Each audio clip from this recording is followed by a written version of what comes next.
Okay, Pastor Ward, you got a question?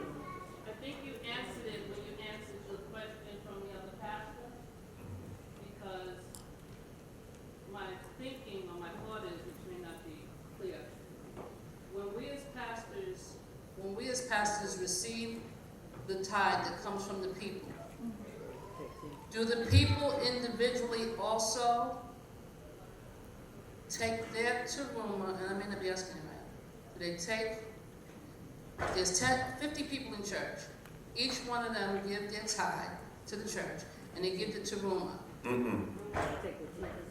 They give the Tarumah first.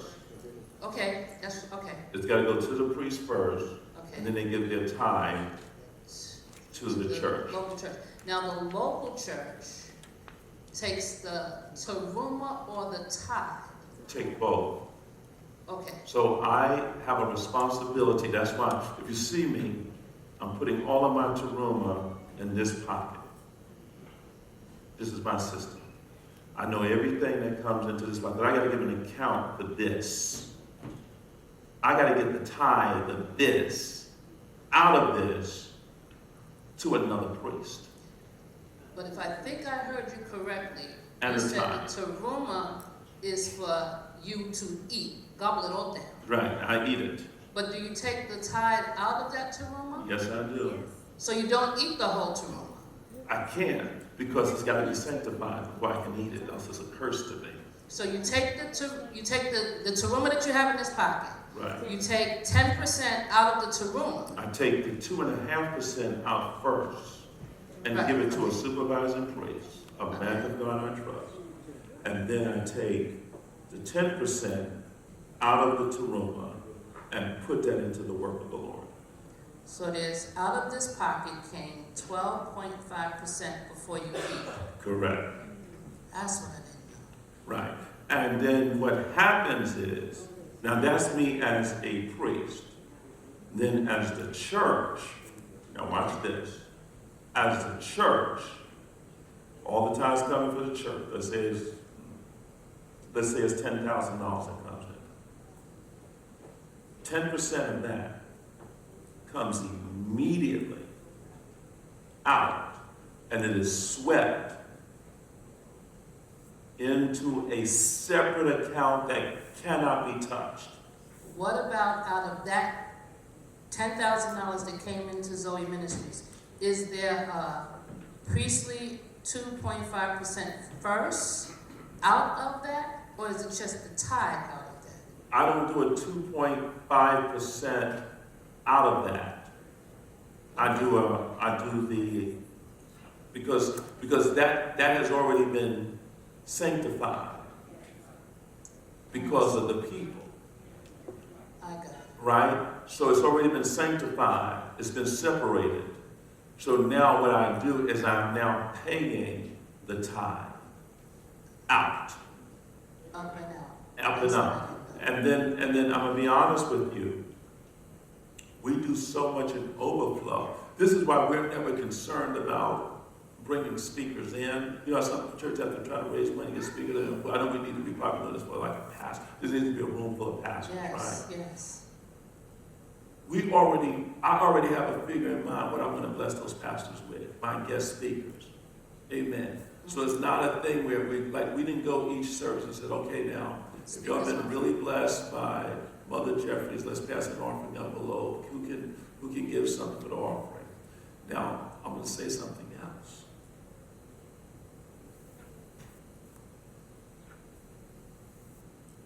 And this is what I'm finding in the scripture, like I'm saying, this is still opening.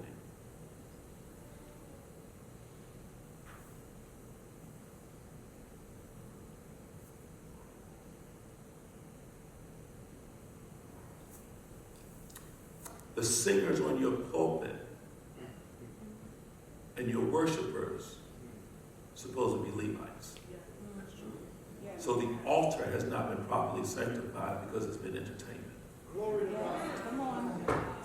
So you have an illegitimate priesthood.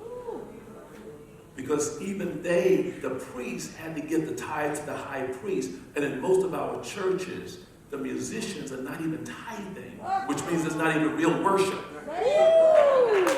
Because worship is not the music, worship is the giving. My God. Increase. See, our altars have been cursed. My God. This is why black minds could say, go home, we don't need you.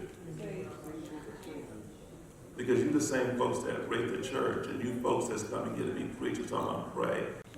Listen, I'm telling you, I probably should have did my dissertation on this, but the thing about this is there is so much in the body of research that I even really want to go into some of the other spiritual traditions and even how come the mafia gives to the Catholic Church? Consistent, faithful. They call it dirty money all they want. They understand that there's something spiritual about what it is that they are trying to get, even though, and some of these other systems, and why is it that we're the only culture? You don't hear Italian people saying, I ain't giving the priest all my money. Yeah. You don't hear the Irish people saying, I ain't giving the preacher all my money. You don't hear the Chinese people saying, I ain't giving the preacher all. But you hear black people. That's a conversation that lives here with us as a people. But then it gets even more crazier than that. The blessing comes with your connection with your priest. And so, I wish to God I could. I want you so free economically. It pains me. But I hear God saying, I can't free them until they participate with me. Yes. Some of you are in businesses that you should become concerned that you look at somebody else working with you and say, how you made $1 million, I'm doing the same job you're doing, I'm making 100,000. Something should go, there should be a light bulb go off and say, how did your God become greater than mine? Because when I did Old Testament studies, you know, this is gonna get some of you.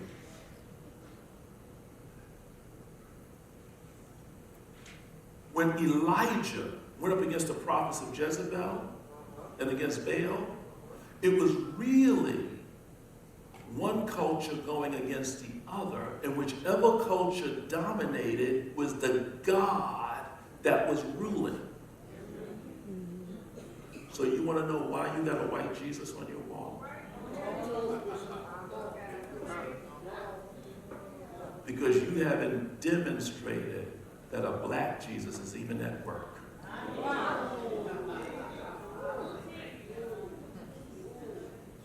The problem is not with your divinity. The problem is you trusting the words of your divine. The other day, we were driving the Bentley. Jonathan was driving the Bentley, got out of the car. A group of Hasidic Jews got out. It was at the mall. And started asking the question, who owns this car? Who owns it? Wanted to take pictures of the car. And so I finally walked up. I said, and I just smiled. I said, this is the blessing of Abraham.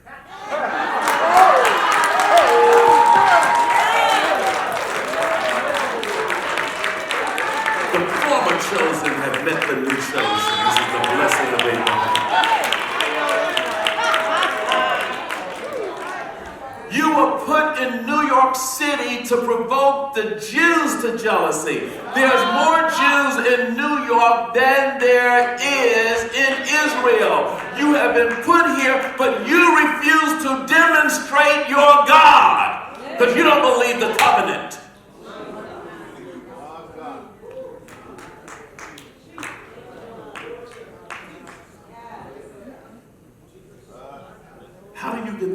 zip code?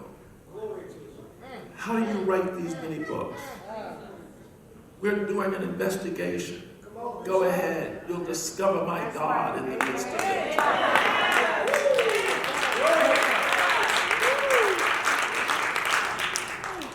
I'm getting ready to go prophesy. But all I'm saying to you, practice the covenant. Right?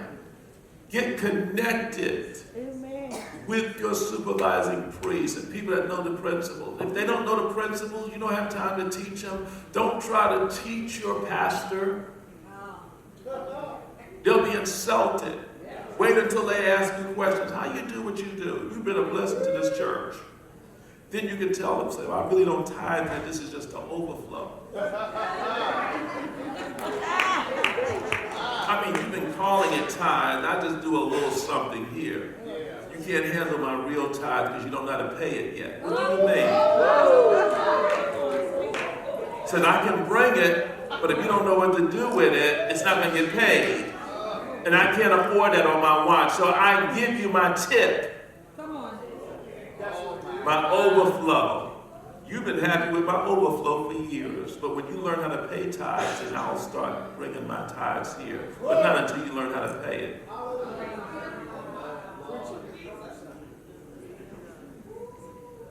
Some of you have been giving your tithes to false priests,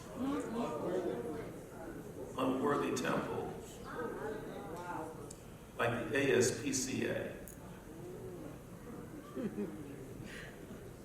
You saw that little dog crying on the spring down there, cold.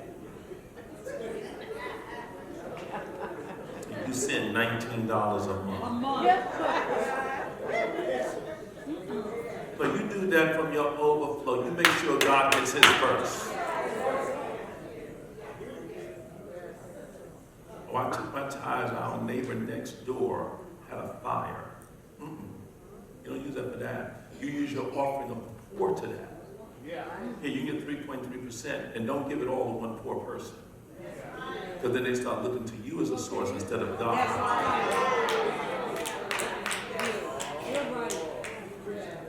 If you have $1,000, I'll use this as a metaphor.